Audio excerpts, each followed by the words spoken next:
हाँ, तो बच्चों आज हम लोग ह्यूमन डाइजेस्टिव सिस्टम अच्छे से देखेंगे। पिछले टाइम हम लोगों ने कहां तक देखा था? आई थिंक पैराडॉक्स से स्टार्ट कर बक्कल कैविटी हम लोग डिस्कस कर चुके हैं। बक्कल कैविटी में क्या क्या आता है? बक्कल कैविटी में टिक, टॉन्ग और सलाइवरी ग्लैंड। तो बच्चों ह्यूमन डाइजेस्टिव सिस्टम में डाइजेशन माउथ से ही शुरू हो जाता है। Point to be noted, digestion mouth से ही शुरू हो जाता है, क्योंकि जो फूड हम लोग खाते हैं तो फूड का ब्रेकडाउन माउथ से ही शुरू हो जाता है।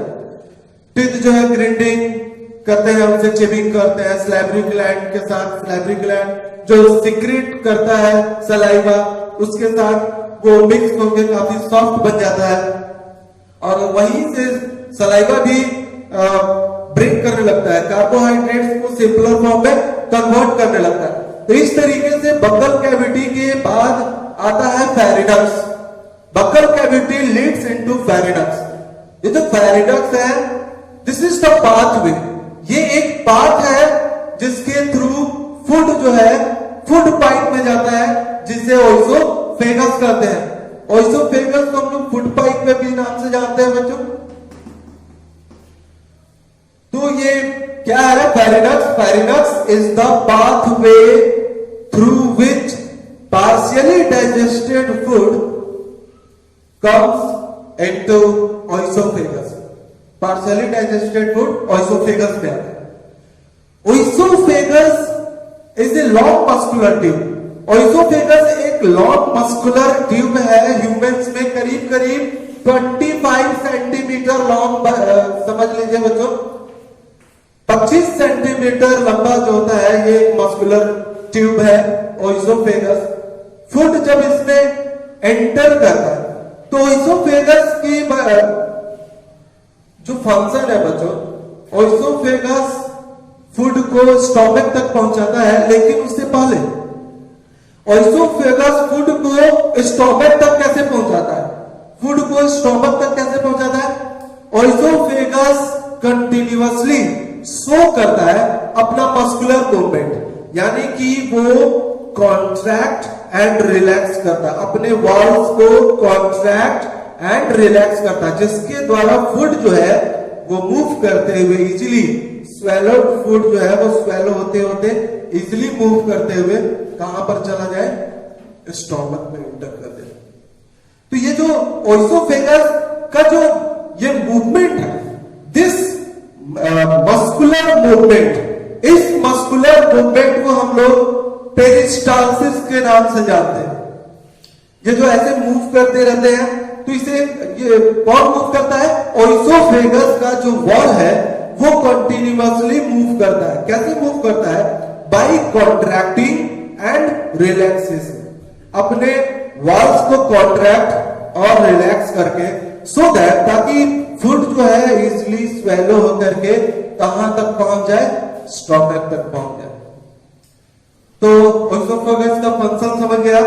ओइसोफेगस कंटिन्यूअसली मूव करता है सो दैट ताकि फूड मटेरियल जो है वो इजीली स्वेलो होकर के मूव करते हुए स्टोमक तक चला जाए। और ओइसोफेगस के इस मस्कुलर मूवमेंट को हम लोग पेरिस्टालसिस भी कहते हैं। Peristalsis, this is the movement of the wall of the oesophagus, continuously movement of the wall of the क्या बोलते हैं? ओइसोफेगस। ओइसोफेगस का जो मस्कुलर वॉल का जो मूवमेंट होता है, तो उसे हम लोग पेरिस्टालसिस। अब फूड आता है बच्चों स्टोमक में। स्टोमक में जब फूड आता है, दैट मीन्स कि oesophagus opens into the stomach. Oesophagus कहां फिर जाकर के मिलता है? स्टोमक में जाकर के मिलता है। Stomach is a big bag like structure. ये एक बड़ा बैग लाइक स्ट्रक्चर होता है, एक थैले जैसा होता है, यू शेप में होता है, आप देख सकते हैं। तो फूड इसमें इंटर करता है स्टोमक में। स्टोमक में बच्चों पार्शियली डाइजेस्टेड फूड कम से कम 2 से 3 घंटे का। ये जो स्टोमक का वॉल है, स्टोमक का वॉल कुछ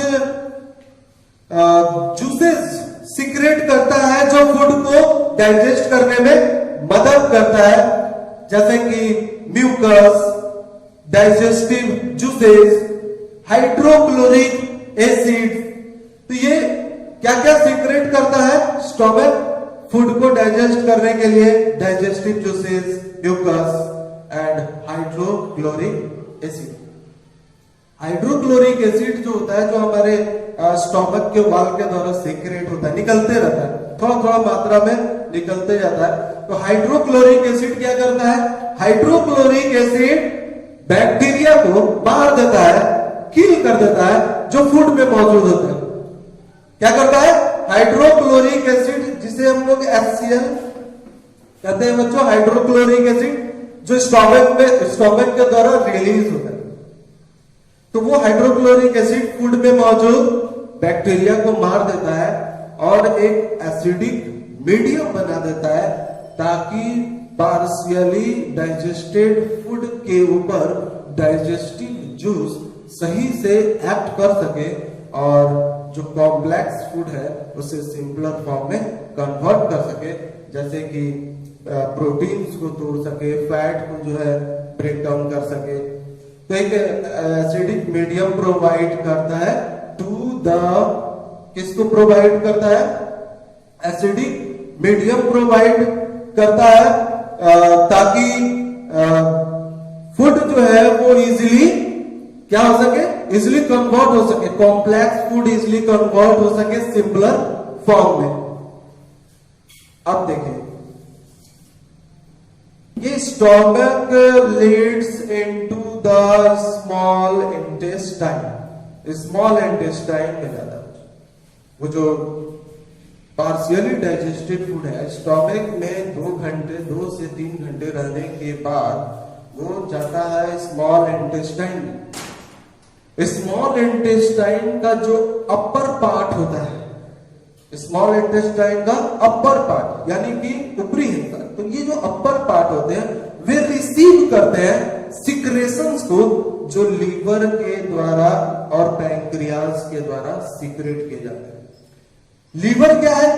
लीवर एक ब्राउन कलर्ड ऑर्गन है। ब्राउन कलर का हमारे बॉडी में ऑर्गन मौजूद है जो जस्ट डायफ्राम के नीचे रहता है, डायफ्राम के जस्ट नीचे रहता है और एब्डोमेन के ऊपर रहता है। ये लीवर बच्चों पूरे बॉडी का सबसे बड़ा ग्लैंड है। Yes, point to be remembered, liver हमारे बॉडी का सबसे बड़ा ग्लैंड है और लीवर बाइल जूस सीक्रेट करता है। लीवर क्या सीक्रेट करता है? बाइल जूस सीक्रेट करता है लीवर, और यही बाइल जूस फैट को सिंपलर फॉर्म में तोड़ता है, कन्वर्ट करता है, ये बाइल जूस।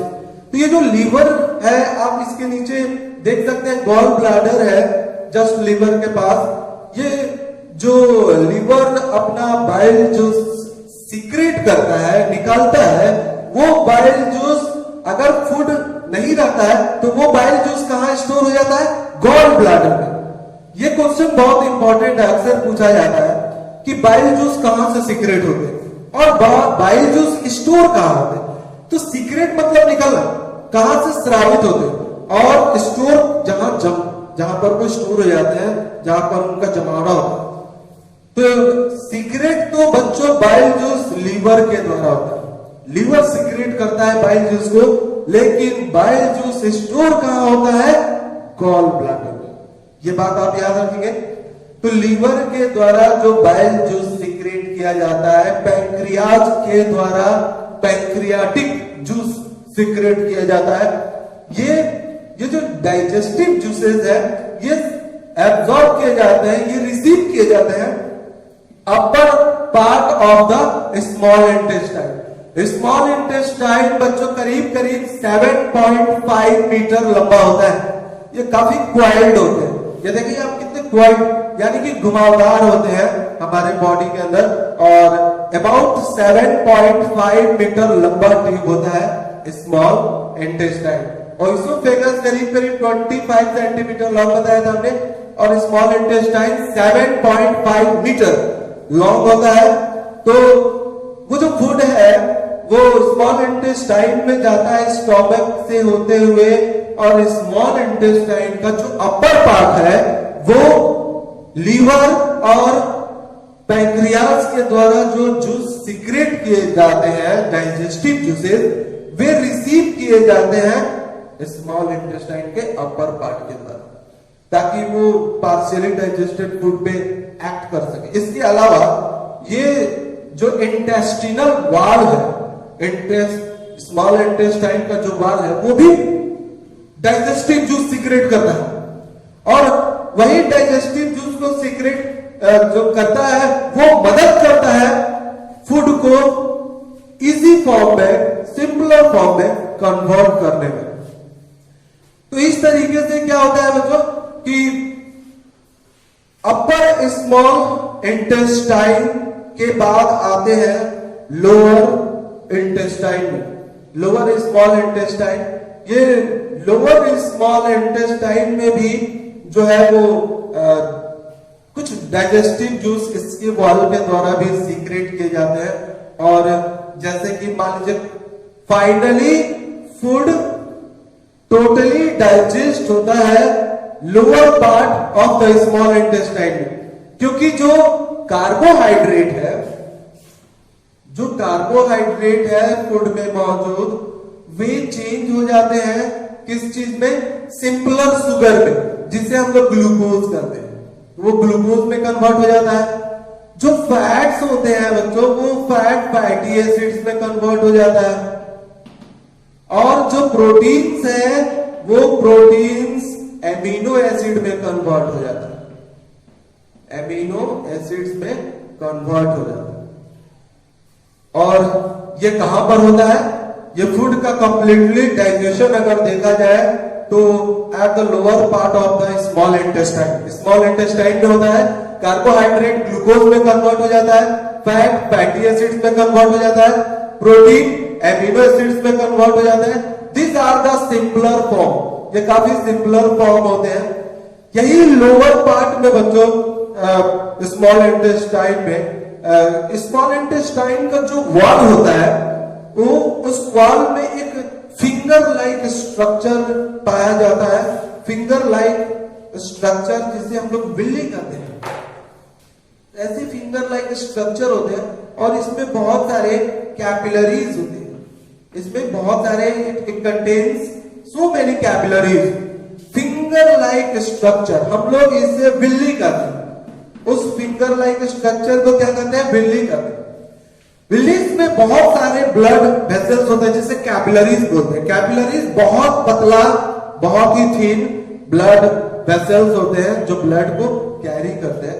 तो स्मॉल इंटेस्टाइन में बिल्ली होते हैं, स्मॉल इंटेस्टाइन के वॉल में जो प्रोजेक्शन लाइक स्ट्रक्चर है उसे बिल्ली कहते हैं, और बिल्ली क्या कंटेन करता है, बहुत सारे कैपिलरीज कंटेन करता है। तो इस तरीके से ये जो फूड डाइजेस्टेड हो चुके हैं सिंपलर फॉर्म में, तो ये कैपिलरीज के द्वारा, ये कैपिलरीज के द्वारा, ब्लड वेसल्स के द्वारा बॉडी के दूसरे पार्ट तक पहुंचा दिए जाते हैं, बॉडी के हर पार्ट तक पहुंचा दिए जाते हैं। जैसे कि ग्लूकोज, ये ग्लूकोज बॉडी के हर पार्ट में पहुंचाए जाते हैं through the blood vessel, capillaries के थ्रू, जो कि बिल्ली में पाए जाते हैं और बिल्ली स्मॉल इंटेस्टाइन में।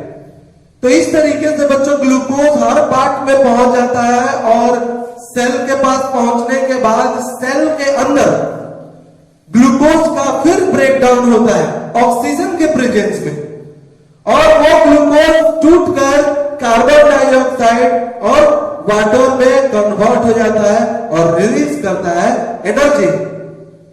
हम लोग इसे सेलुलर रेस्पिरेशन कहते हैं, जिसमें सेल के अंदर जो ग्लूकोज पहुंचता है वो सेल के अंदर ऑक्सीजन के प्रेजेंस में ब्रेकडाउन होकर के वो कन्वर्ट हो जाता है कार्बन डाइऑक्साइड में और वाटर में, और फिर एनर्जी रिलीज होता है। तो इस तरीके से एनर्जी जो है वो रिलीज होता है हमारे बॉडी के अंदर, और ये सारे एनर्जी जो है बॉडी के डिफरेंट पार्ट्स तक पहुंच जाते हैं। तो आप बात को एक बार फिर से रिमाइंड कर लो बच्चों, डाइजेशन पाउच से ही शुरू हो जाता है।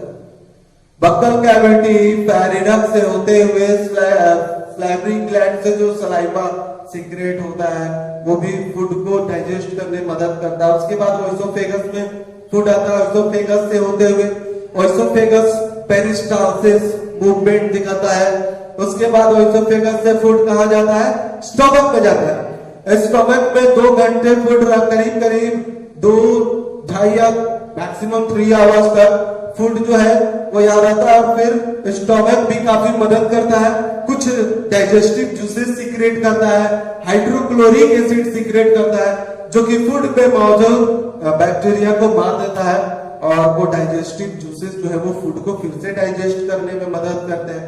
इसके बाद वो partially digested food small intestine में पहुंचता है। तो स्मॉल इंटेस्टाइन के अपर पार्ट के द्वारा जो होता है कुछ सिक्रेशंस रिसीव किए जाते हैं, जो कि लीवर और पैंक्रियास के द्वारा सीक्रेट किए जाते हैं। अभी हमने आपको समय बताया था कि लीवर से बाइल जूस निकलता है जो फैट को डाइजेस्ट करने में मदद करता है। बट पैंक्रियास से बच्चों पैंक्रियाटिक जूस निकलता है। पैंक्रियाटिक जूस सीक्रेट होते हैं पैंक्रियास से, जो कार्बोहाइड्रेट को सिंपलर शुगर में कन्वर्ट करने में मदद करता है। तो पैंक्रियाटिक जूस को हम लोग दूसरा नाम इंसुलिन भी कहते हैं। इंसुलिन क्या करता है, जो पैंक्रियास से सीक्रेट होता है। इंसुलिन कार्बोहाइड्रेट को, कॉम्प्लेक्स कार्बोहाइड्रेट को सिंपलर शुगर के फॉर्म में ब्रेक डाउन करने में मदद करता है। और ये अपर लार्ज इंटेस्टाइन में फूड डाइजेस्ट, जो पार्शियली डाइजेस्टेड फूड था वो लोअर नीचे वाले स्मॉल इंटेस्टाइन में जाता है। और नीचे वाला स्मॉल इंटेस्टाइन में भी कुछ इंटेस्टिनल जूसेस सीक्रेट होते हैं। और ये जो फूड है वो कंप्लीटली डाइजेस्ट होता है। और कंप्लीटली डाइजेस्टेड होने के बाद फूड काफी सिंपलर फॉर्म में ब्रेक डाउन हो जाते हैं। ये glucose, fatty acids, amino acids में कन्वर्ट हो जाता है। जो कार्बोहाइड्रेट होता है वो ग्लूकोज में, जो फैट होता है वो फैटी एसिड में, जो प्रोटीन होता है वो एमिनो एसिड्स में। और ये सिंपलर फूड मटेरियल जो है विल्ली के द्वारा बॉडी के डिफरेंट पार्ट तक पहुंचा दिए जाते हैं। और सेल्स के अंदर रेस्पिरेशन होता है, जिसके वजह से एनर्जी रिलीज होता है, यानी ग्लूकोज का ब्रेकडाउन होता है ऑक्सीजन के मौजूदगी में। और carbon dioxide and water release होता है along with energy, release of energy भी रिलीज होता है।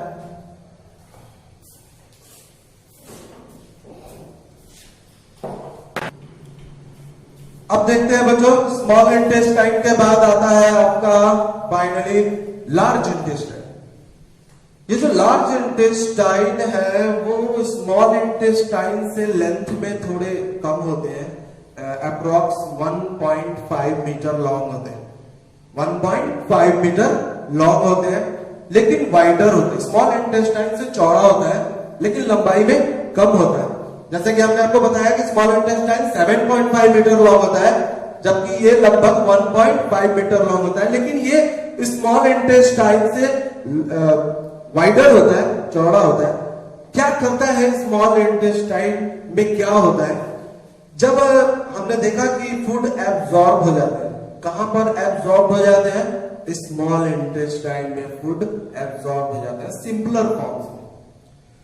बट जो फूड एब्जॉर्ब नहीं होते, यानी कि अनडाइजेस्टेड फूड, तो वो अनडाइजेस्टेड फूड एंटर करता है लार्ज इंटेस्टाइन में।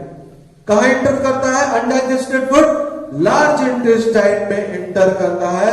और जो लार्ज इंटेस्टाइन क्या करता है बच्चों, कि उस अनडाइजेस्टेड फूड से साल्ट्स एंड वाटर को एब्जॉर्ब कर लेता है। साल्ट्स एंड वाटर को एब्जॉर्ब कर लेता है। कहां से? अनडाइजेस्टेड फूड से।